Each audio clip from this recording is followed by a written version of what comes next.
Now to the latest on the investigation into the disappearance of Today Show host Savannah Guthrie's mother, Nancy. An alleged ransom note demanding payment for the release of Nancy Guthrie was obtained by TMZ. That note has been turned into the Pima County Sheriff's Department, given to detectives, and I think more and more people are looking at it right now. Charles Latibeaudiere is with us this morning, TMZ's executive producer. Hi, Charles. Hey, good morning, Rosanna. Thanks for having me. What can you tell us about this ransom note that you saw?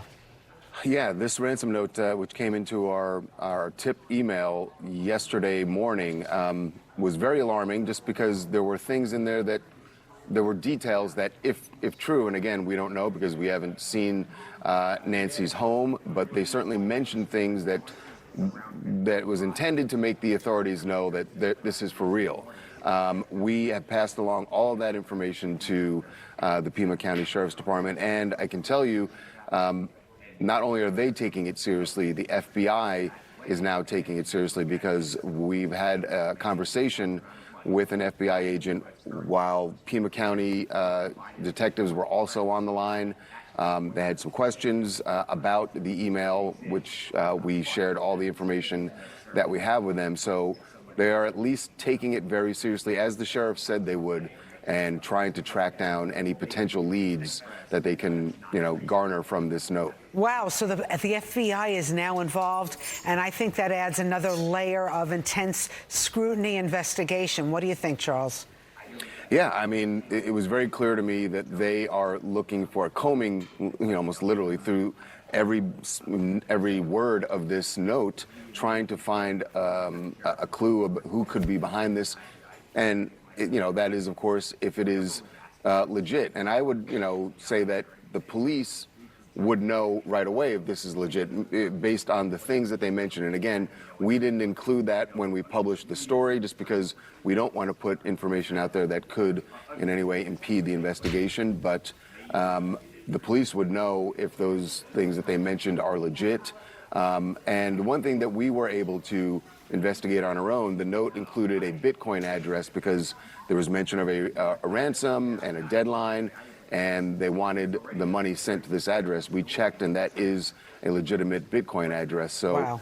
Again, anybody could put that in a note, though, so that doesn't necessarily mean that everything in the note is real. Hey, Charles, there are a lot of reports out there. I think it stems from reporter Ashley Banfield that family members are being looked at now.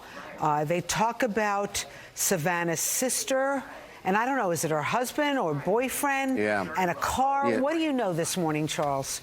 So this is what you're referring to is a report Ashley Banfield did last night that said, now we should say, in any case like this where someone's abducted, family members, this is typical that family members or law enforcement will try to eliminate them as suspects. What Ashley Banfield reported was that Savannah's brother-in-law, her sister's husband, was someone that police are looking at, and the report says that his car has been impounded by law enforcement in Tucson. We do not know if that is confirmed yet. We have reached out to the Pima County Sheriff's Department. What they told us is that they are going to be having a news conference or releasing information, a press release, in about a half an hour that would address some of the things in that Ashley Banfield report.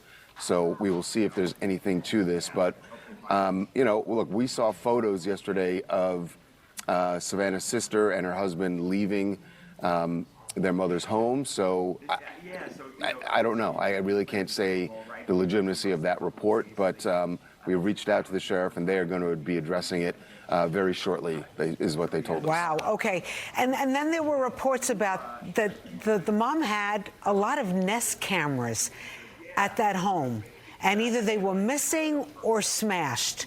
Do you know anything about that, Charles? Yeah, the Sheriff's Department did say that there were cameras, or lent cameras anyway, that were damaged. They made a reference to the company, and I'm not sure if it's Nest or Ring or which company it is, but the sheriff did express some frustration that they had not gotten data back from that company as of the news conference yesterday. So, it's clear that there is information there, and they're hoping that some of that information is going to be able to lead them to a suspect or suspects. But as of yesterday, the sheriff had said they had not gotten that information. Sounds like they can't get it off the actual cameras that were in the home because they were damaged, but all that stuff is backed up on hard drives. So that's why they're trying to get it from this whichever company is the platform for those cameras. Got it. Charles, thank you so much for giving us that update this morning. And we'll look forward to the press conference in about a half hour. Charles, we'll watch TMZ later as well. Say hello to Harvey for me. I will. Thanks, Thank you.